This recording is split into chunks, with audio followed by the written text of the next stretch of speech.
Break के बाद स्वागत है आपका उत्तर प्रदेश बुलेटिन में। इस बुलेटिन में बात होगी बदायूं की, जहां सावन के पवित्र महीने में भगवान श्री जाहर वीर बाबा की नवमी पर ग्राम नगला में मेले का आयोजन किया गया। साथ ही बात होगी झांसी की, जहां राष्ट्रीय अल्प बचत अभिकर्ता संघ ने सांसद को ज्ञापन सौंपा है। ऐसी तमाम खबरों पर करेंगे विस्तार से चर्चा। खबर बदायूं से है, जहां सावन के पवित्र माह में भगवान श्री जाहर वीर बाबा की नवमी पर ग्राम नगला में मेले का आयोजन किया गया। समस्त ग्रामवासियों ने बहुत ही उल्लास के साथ मेले का आयोजन किया। बदायूं से सी न्यूज़ संवाददाता धनवीर की रिपोर्ट। झांसी में राष्ट्रीय अल्प बचत अभिकर्ता संघ के प्रदेश अध्यक्ष नेतृत्व में तमाम अभिकर्ताओं ने भारतीय जनता पार्टी से झांसी ललितपुर सांसद के निवास पर पहुंचकर उन्हें ज्ञापन सौंपकर अपनी मांगों को संसद के मानसून सत्र में रखने की मांग की है। शनिवार को राष्ट्रीय अल्प बचत अभिकर्ता संघ भारत के प्रदेश अध्यक्ष धर्मेंद्र कुमार जैन के नेतृत्व में सांसद अनुराग शर्मा को एक ज्ञापन सौंपा गया, जिसमें विस्तार पूर्वक अवगत कराया गया कि देश भर में 6 लाख अभिकर्ता हैं, जिसमें 4 लाख महिलाएं और 2 लाख पुरुष हैं। ये सभी वित्त मंत्रालय की अल्प बचत योजना में निवेश कराने के लिए देश भर के डाकघरों में नियुक्त हैं।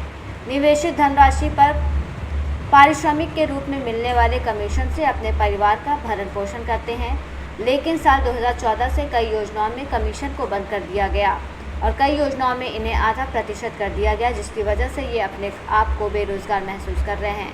धर्मेंद्र का कहना है कि उन्हें ये स्थिति अगर ऐसी रही तो जल्द ही अभिकर्ता पूरी तरह से बेरोजगार हो जाएंगे।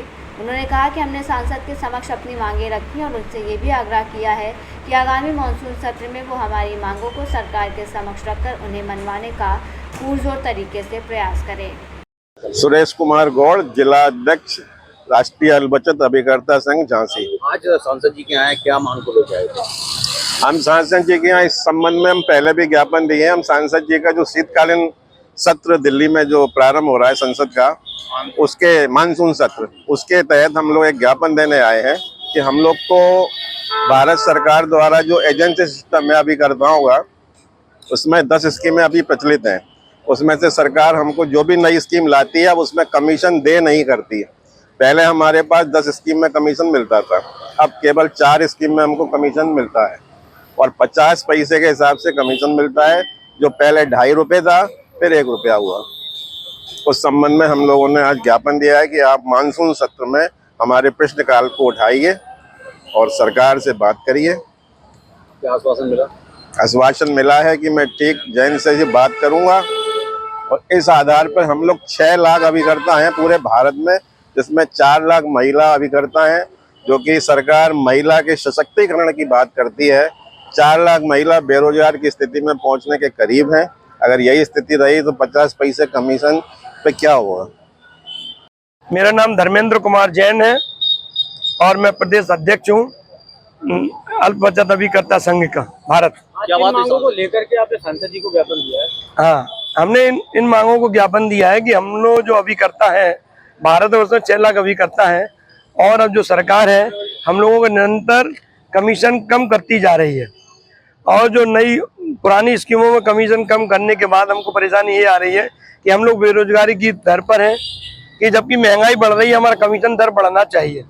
और सांसद जी को ज्ञापन इस बात का दिया है कि पूरे देश में हम लोग हर सांसद जी को ज्ञापन दे रहे हैं और जो मानसून सत्र काल चल रहा है उसमें ये बात हमारी उठाए कि अभिकर्ता का कमीशन बढ़ना चाहिए और हमारी महिला जो सशक्तिकरण की बात हो रही है तो ऐसी इस तरह की हमारी महिलाएं कम बेरोजगार हो रही हैं। ये जो आपके 6 लाख अभिकर्ता हैं उसमें से कितने पुरुष है, कितनी महिलाएं हैं? हमारी 4 लाख अभिकर्ता है महिलाएं हैं और 2 लाख हम लोग पुरुष अभिकर्ता हैं पूरे देश से। सांसद जी ने क्या? सांसद जी ने ज्ञापन दिया कि हम प्रश्नकाल में आपका प्रश्न उठाएंगे और श्रीमान जयंत जी हैं चौधरी जी, तो उनसे हम बात करेंगे। अच्छा, एक बात बताइए, जैसे सांसद जी ने उठा लिया प्रश्न, फिर भी आपकी मांगें पूरी नहीं होती तो आगे क्या रणनीति है? आगे रणनीति है कि हम दोनों आमरण अनशन पर आएंगे और बाकायदा प्रक्रिया हमारी चल रही है पूरे देश में। वित्त मंत्री जी से भी हमारी कई बार बात हो चुकी है, उन्होंने भी आश्वासन दिया था कि हम बात करेंगे और उन्होंने कहा कि आप अपने क्षेत्रों से सांसदों जी से भी कहें तो वो प्रश्नकाल में बात उठेगी तो हम आपकी समर्थन में है। तो अभी सब लोग हर सांसद एक एक करके नहीं बोल पा रहे हैं। इस टाइम हम पूरे हिंदुस्तान के। Bureau report Jhansi. थाना सरधना क्षेत्र अंतर्गत एक व्यक्ति द्वारा 9 वर्ष के बच्चे का अपहरण का प्रयास करने की घटना और अभियुक्त की गिरफ्तारी के संबंध में पुलिस अधीक्षक ग्रामीण ने क्या कुछ कहा, सुनिए। थाना सरधना क्षेत्र के मोहल्ला नवाबगढ़ी के मोहम्मद एजाज नामक व्यक्ति हैं, जिन्होंने बगल के मोहल्ले के रहने वाले मुनीर नामक व्यक्ति पे आरोप लगाया कि उनके 9 वर्षीय बच्चे को 10 रुपये का लालच देकर वो उसका अपहरण करने का प्रयास कर रहा था। इस सूचना पे पुलिस ने अटेंड किया, व्यक्ति को हिरासत में लिया गया और इस प्रकरण में जो आवेदक हैं, शिकायतकर्ता और जो आरोपी हैं, दोनों आसपास के मोहल्ले के निवासी हैं और दोनों एक ही समुदाय के हैं। उस व्यक्ति को हिरासत में लिया गया। तत्काल सुसंगत धाराओं में थाना सरधना पे मुकदमा दर्ज किया गया और प्रकरण में जो अग्रेतर वैधानिक कार्यवाही है वो साक्ष्यों के अनुसार की जा रही है। मेरठ से सीनियर संवाददाता मोहसिन की रिपोर्ट।